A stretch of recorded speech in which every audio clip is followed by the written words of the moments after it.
Welcome back to Inside Boxing Throwdown. My name is Steve Johnson, Aurelio Martinez. In this episode, we're going to have something different. Usually, our third episode is dedicated to the amateurs.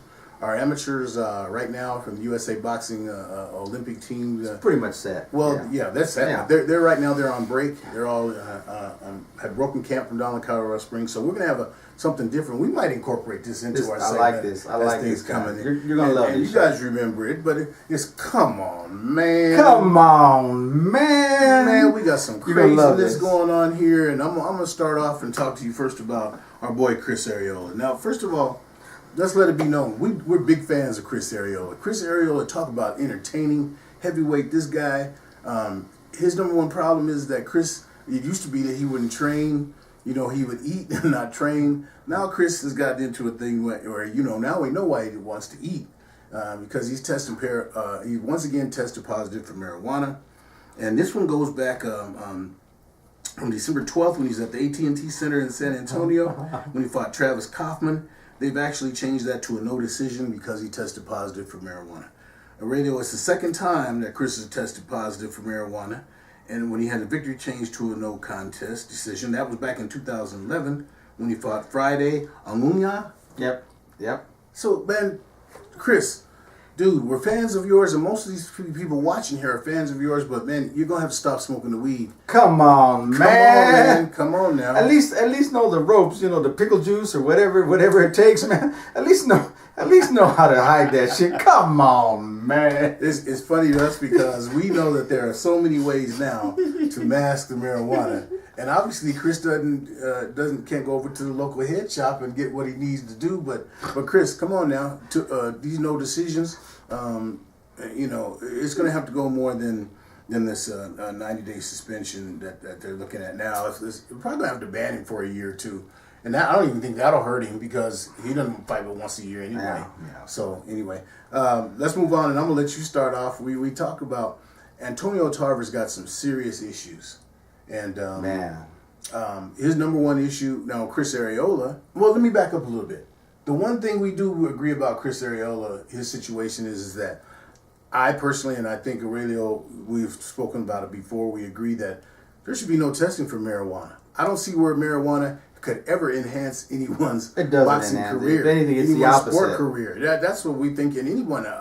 This test for marijuana. Well, sure, you're gonna go eat some hamburgers. You're gonna eat some chips. You're gonna, But how's that gonna help you as an athlete? It's not. That's right. That's what it says. So, but it's the law. It's the law. It's the rule. Chris, come on, man, get with your program. Antonio Tarver. Antonio Tarver, on the other hand, he's been suspended, and it's his second suspension, and his is involving steroids. Okay, big problem for Antonio Tarver because 6 months ago.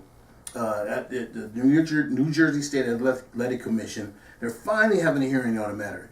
Tarver, his A urine sample and his B urine sample both came back positive for that banned substance following his draw against Steve Cunningham back in August. That was on Spike TV. Okay, this is for a synthetic testosterone, where they made it clear that the A and the B were both positive, so there's no question. Yeah, there's no leg to stand on. Okay, now that's the first. Come on, man. Mm-hmm. Yeah. I mean, what do you think? They're not going to find it? Now remember back in 2012, Latif, that fight he had with Latif Keita, where in a cruiserweight title fight, he tested positive for anabolic steroid. Mm-hmm. Okay, so he's got steroid issues now. He really has to have his performance enhancer. He don't believe in himself. He feels he needs to have that performance enhancing boost in order for him to compete. So when you feel like that, then it's time to get out. Okay. And not only that, there's a lot of them. Oh yeah, there's a lot of them. Yeah. But here's another situation, and we have to laugh at it because, dude, if you're gonna do it, it's fairly well documented the time frame that you have to get off of it, where you won't test positive. But these guys, I guess, they don't care. They don't care. I mean, it's obviously. And the sad part about it is that in that fight that he got, I think he got some $750,000 for the fight, and the fine that they charged him was $750. For It's that figure is kind of that 700,000 figure is kind of good. It's sticking to him. We'll get into that later on. Well, 700. Yeah, he likes 700. Yeah. That number sticks. You're right. Yeah. But just the fact that, we have, once again, come on, man. That's the first come on, man. Now, we're still on Tarver, so go to the second come on, man. Well, the second one was that he tested positive the second time for the steroid. The third one, and we have 4 ones on Antonio Tarver. The third one is that, and I'm going to make sure you guys understand this. Antonio Tarver has not paid child support for his 14-year-old daughter since 2008. The radio was laughing because, man, come on, man. Guess how much he owes? $779,000 in back child support. Okay, now he's talking about he don't have the money. He's broke. He don't have the money. Okay. Well, as a matter of fact, he went to one hearing and the judge they took his car. Yeah. And he asked the judge, "Well, how am I going to get home? How am I going to train?" The judge said, "Not my problem." That's right. They took his car and sold it. But you know what? We're laughing at that because of just the figure of $779,000. But for Antonio Tarver to not pay his child support is pitiful. And you had the money. It's pitiful. Pay it. You had the money, so pay it. Okay. Whatever you did with your money after to not be able to pay that, that's on you. But that's your own flesh and blood. Pay the child support. Take care of your family. Take care of your kids. Take care of your flesh and blood. You had the money.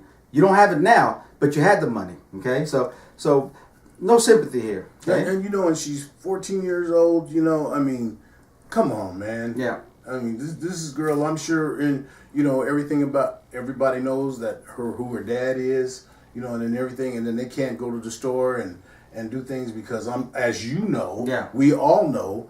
Grandma and Grandpa end up footing this bill most of the time when something like this happens, and all because you have issues, but you don't have problems getting these anabolic steroids. Well, he wants to spend money like Floyd Mayweather, but he doesn't have Floyd Mayweather money. Exactly. Okay? Exactly. So let's go. But wait a minute.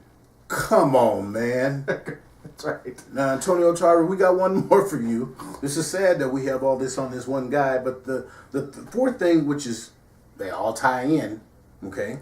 Antonio Tarver. He's not paid federal income tax or hasn't filed a federal income tax return since 2007. This is 2016. Come on, man. Now he's fitting to go to jail. I was just getting ready to say and I'm talking about state jail. I'm not talking about the state penitentiary. He's going to the big boys. Okay, he's going to that federal. I was just getting ready to say, man, of all the other things you say, well, damn, he's falling on hard times. When you don't file your taxes, Uncle Sam don't play. Ask Floyd Mayweather. Uncle Sam don't play about his money, man. And like you said, and he can't do like Floyd. Floyd just had to come back and fight one time, and he could write a check, and he got all this extra money. Tarver,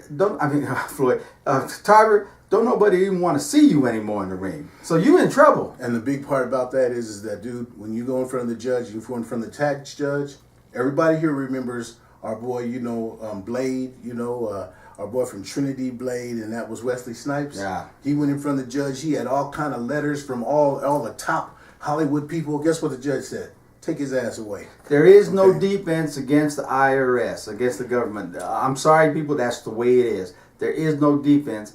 I know that from experience. And I'm going to tell you, way back 30 years ago, boy, I tell you what, I was doing real good. Mm-hmm. Extremely good. A lot better than I'm doing now. I'm telling you what. And when that IRS came down on me, put the padlock on my business. I remember. Emptied my bank account of $300,000. Now you're talking about the early 80s. Yeah. That was a lot of money. Yes, sir. Okay? It's a lot of money now.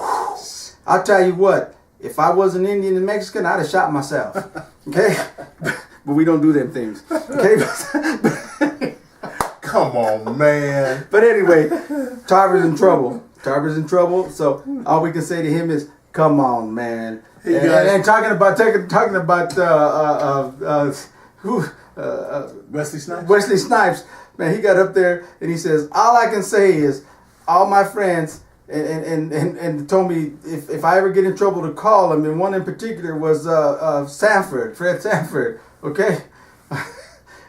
And Snipes gets up and says, "Fred!"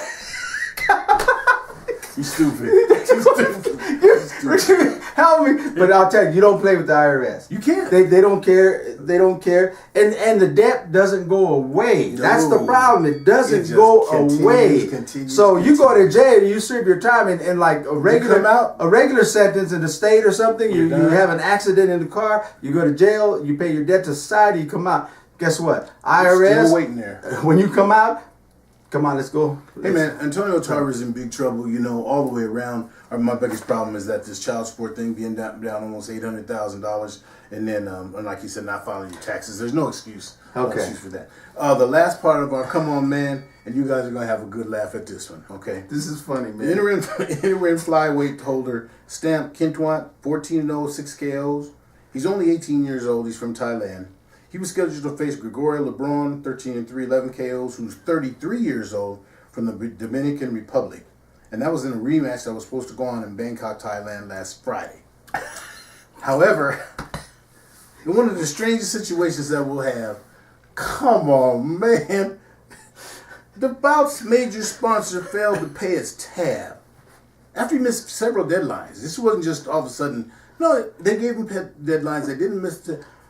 So the fight was postponed just an hour before the fight's supposed to go off. Yep. Okay. They rescheduled it for tomorrow, which we doubt that's going to happen. It's probably going to... But man, come on, man. So wait. Was it rescheduled for 2 days or 3 days? No, it was supposed to be Friday. So you got Saturday, Sunday, Monday, Tuesday, Wednesday. 5 days later, it's rescheduled. Come on, man. I'll tell you what. If I had a ticket to that fight, there ain't no way in hell I'd be planning on going tomorrow. And what I love is the promoter gave the sponsor 3 or 4 chances. Okay, well after the first chance, it's over. You know it's over. You can give him 6 more chances if you want. After the first deadline, the check ain't coming, man. Well, the check's coming, but before they get anywhere close to the ring tomorrow, they're gonna make sure that check clears. You know, I mean, it's just comedy. And we had to just do this today with this Come On Man. You know, I could do some Come On Man with some local clowns here, but I'm going to leave that alone for a later date. Okay. But, you know, Come On Man a little bit, but we're happy it did extend because it's a fun segment. Yeah. And I'll tell you what, all you people out there, we watching you, so. That's right. Come on, man. We're gonna put you on blast, you know, for the next few segments. But for all the Bronco fans, today's a big day in Denver here. Like you said, 1 million fans are expected downtown. I'm not going anywhere close to downtown. I'm going to watch it on TV because I can tell you right now, the city of Denver, although this is a big event, they're going to have all kind of, the tow trucks are going to be lined up. Oh, yeah. Okay, the ticket riders are going to be lined up. They're going to make a lot of money. So all of you people, if you have smarts, and I know most of you do, you're getting that light rail, you're getting on that bus, you're getting down there, have somebody drop you off. Anything you need to do, but do not be parking down there. Because once again, you go back to your car and it's not there. They didn't steal it. Ooh, and it's not stolen. Man? Guess what? It's somewhere between $200 and $300 to get your car back. Yeah. Okay. And there's more on top of that. So just make sure. So if you drive a no hooply like me, just let them keep it. Just let them keep it. Come on, man. So until next time, keep them hands up. Keep them up. And come on, man.